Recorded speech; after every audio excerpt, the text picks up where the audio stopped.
we have Kajal Malik, the co-founder of PickMyWork. Founded in 2019, PickMyWork is a gig platform that sources and trains agents to help digital companies acquire clients through a pay-per-task model. This means that the digital companies acquire clients at a low acquisition cost.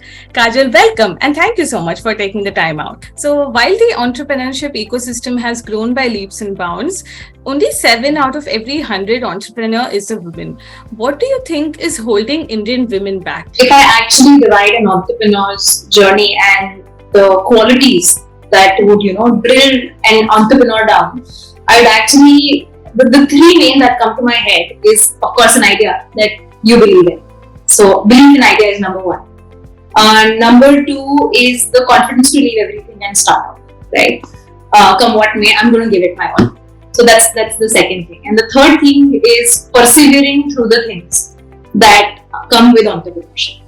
So, of course, there's so much more, but these three, in my opinion, are the biggest, right?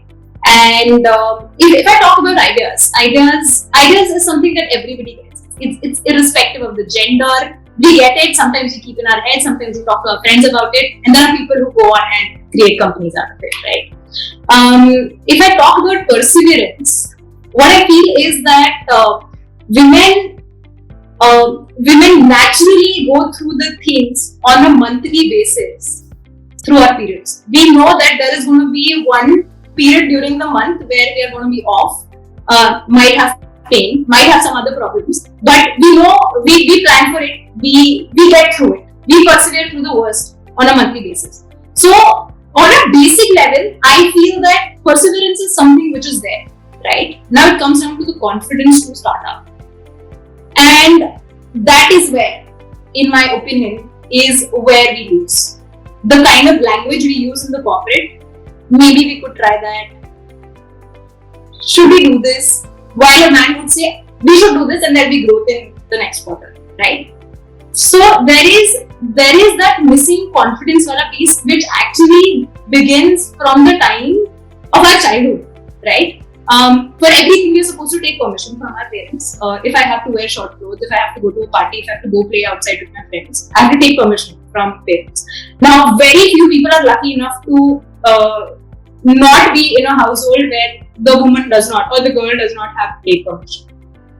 Once she grows old, let's say she gets married, she's earning, she still has to take permission for most of the things from or discuss it with her in-laws and her husband, which is almost akin to taking that permission. Now, in this permission culture, so many women actually get lost. They're just scared to take permission, and they know they'll get lost in the process somehow.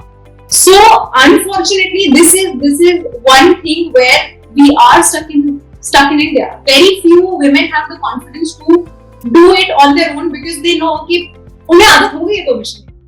And very few have that privileged culture to privilege in their household where they actually do not have to take permission before taking that next step, right? People in India, if I have to talk about something extremely basic that let's say a lady and a husband both are earning well. The husband gets another location and a better job. The lady has to move with him and find a job in that location. That is the kind of culture, unfortunately, we are living in. And it's very rare where a woman doesn't really have to go along with the husband in case the husband, is changing his job location. So it is going to take a long period of time for us to get where we want to in terms of giving women that power to think for herself and decide for herself. When I took this decision, I knew that there is going to be a little bit of problem with the family, but I knew I'll be able to manage. I knew I can manage the worst in the family. I don't even have to take permission while I'm making a trip, in my family. So I'm one of the lucky few in the country who had this privilege, but everybody does not.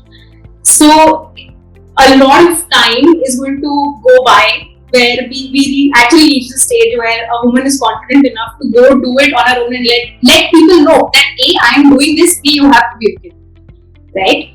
And a lot of things I think can change, and quicken the process a little bit. Most of the times when you're reading about women entrepreneurship, most of it is unfortunately bad news, except for a few good news here and there, which you just started with actually, right? I'm not saying that we should not discuss the bad news. It's very important to discuss the bad news, but it is also important to discuss how to change that bad news into good news in some period of time, right? So we should celebrate that good news as much as possible. I mean, we should celebrate more women in entrepreneurship as much as possible. Great examples, like girls know that from a young age that if you want to do it, you have so many items to look at, and it is not that difficult. You should give it a try. They can probably start having this conversation with their families when they're young, right? I mean, that is one change that could be brought about. And permission culture, I'm sure it's going to take a long time in India, but over a period of time, people like us can change these things. When it should never be permission. After 18, it should just be FYI, I'm doing this. Please support me.